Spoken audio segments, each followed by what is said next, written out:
Impreza ilikuja na changamoto ya system tooling, na sisi kwa kuwa ni mabingwa na tumekwenda kuresolve ndani ya muda mchache kabisa, na sasa tuko kwenye drive test kuweza kuona kama issue tumekuwa resolved, lakini kutokana na live data tulivyozisoma na parameters zilizokuwa zimejipresent kuna kile kitu ambacho tumeweza kwenda kukifanya, tuna uhakika tumekwenda kuresolve issue ambayo ni very complicated na inawachapa mafundi wengi sana. Sasa we do this very easily kwa sababu sisi ndo mabingwa, yani amna kona amna nini.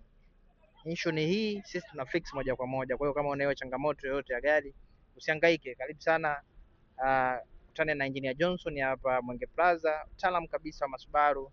Kama una changamoto yoyote ya Subaru na kuhitaji consultation kwenye upande wa Subaru, kwa sababu watu wengi wanakuja na theories, yani nadharia zao kichwani kwamba Subaru zinasumbua, Subaru ni gari mbovu, Subaru kila siku zinafunguliwa, lakini kuna vitu vya msingi vya kuzingatia. Ni kama yani ni kama vile sijui kama unataka kutumia kitu gani. Yaani ninachomaanisha ni kwamba kila kitu unachotaka kutumia lazima kiwe kina namna kukitumia.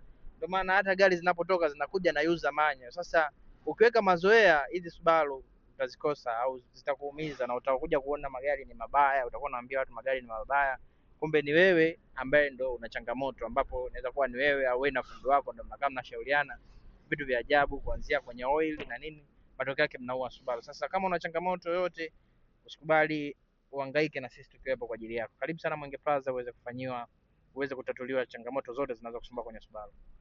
Mashaka.